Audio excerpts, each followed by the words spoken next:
It's better to have some nice and neat setup with a couple of snacks nearby and a water bottle.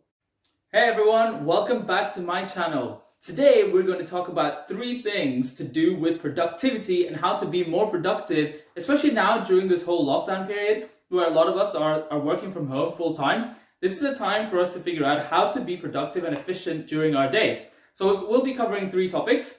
One is how to set up your workstation correctly. The second thing is about how to set your day up for success. And finally, we'll be covering how to make sure you are setting yourself up for a win. So if you're new to my channel, subscribe, hit the like button, and also hit the notification bell so that you can see the next videos that are coming up. So without further ado, let's dive right in.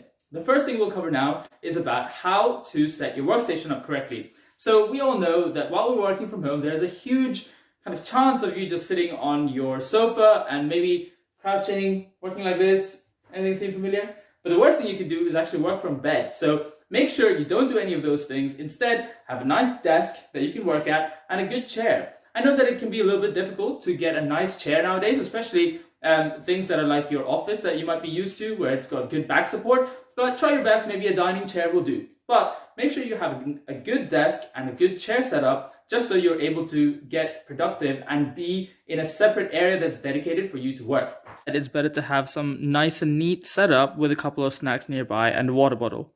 Next thing, if you're in a creative zone and if you want to enhance your creativity, make sure you surround yourself with some green. That's what research shows anyway, that green supports creativity. So maybe get yourself some plants.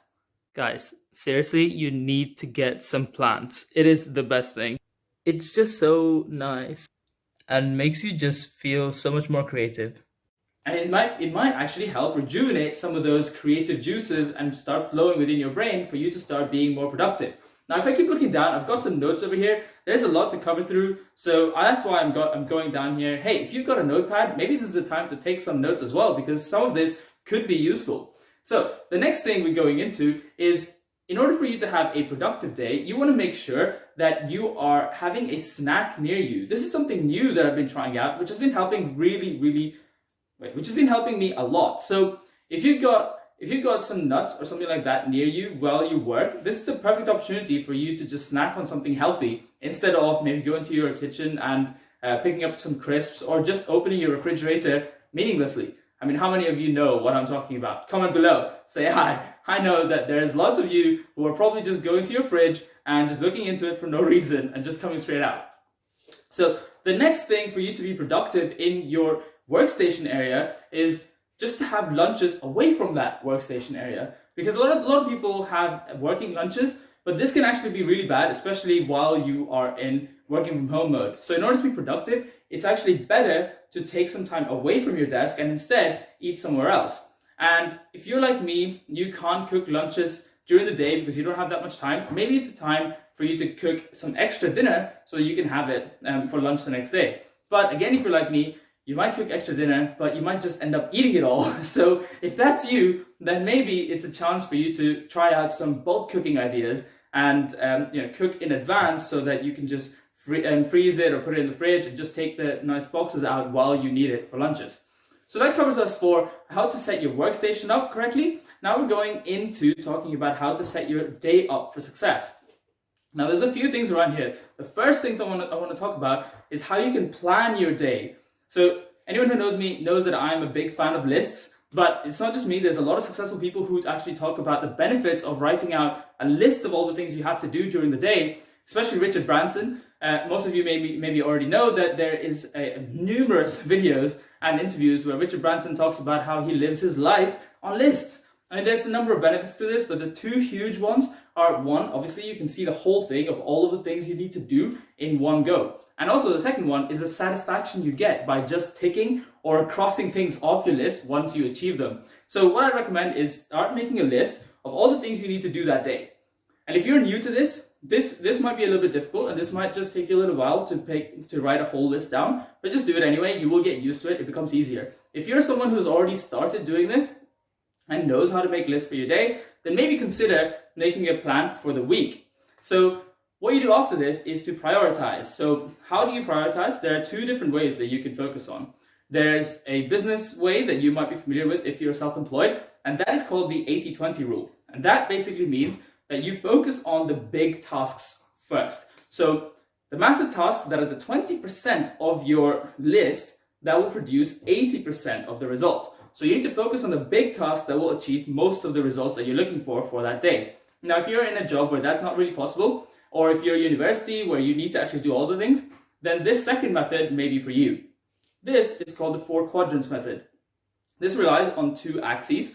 So there's an x-axis that goes from not urgent at all to very urgent. Then there's a y-axis that goes from not being important at all to very important. So here you want to create 4 boxes and make sure that you plot each of your items on the list on one of these areas. Now, we want to really be focusing on the top half because otherwise we'll be very reactive. If you're in the bottom half, then you're kind of reacting to all the things that are coming through and you're just acting on things that may be urgent and not so important. So you don't want to be falling into this category. You really want to try and remain in the upper half where you're focused on things that are important and also not that urgent, so you can think more strategically and think more long term. So which of these 2 methods do you think is useful? Comment below. I want to see your results. If you think there's another method that's more useful, comment as well. I'll be looking down later. Anyway, so going back to the next point that I want to talk about here is how do you make sure that you set your day up for success is to plan out how you can eliminate distractions. This is a huge one, and this, especially if you're a person who uses your phone a lot, this might be for you. So instead of forcing yourself to just put your phone somewhere else or turning it off, because we both know that that's not really going to happen. So instead, what I recommend is planning your breaks throughout the day. So what you want to do is put in the exact times where you're going to take breaks. It could be a good 5 minutes, 10 minutes, whatever you want, whatever works for your day, but make sure you put those in. Then when you're working, you're able to see when the next break is coming through. So you have to only focus for that long. So that actually drives productivity and drives efficiency in that chunk of time where you're focusing. Funny enough, there is a technical term there's a technical term for this, and that is called chunking. Yes, you heard me right, chunking. It is a technical term, look it up. Next thing you want to look about here is to not binge watch your TV or Netflix series, okay? Now is not the time. I know you're in lockdown, but now is not the time for you to be binge watching and loads of different series, but instead, you should be making the most of your time in working on a side business or growing your knowledge. I mean, this channel is all about how to create your own business and start working on yourself. So this is something I have to definitely tell you, that use that time wisely. I made a whole other video about this, about how you can come out of quarantine better than you went in. So check it out. I'll put in the card somewhere around here, or I'll put the link down in the description. So check that video out after this so you know what to do around that. So now we've concluded the bits about how to set your day up for success.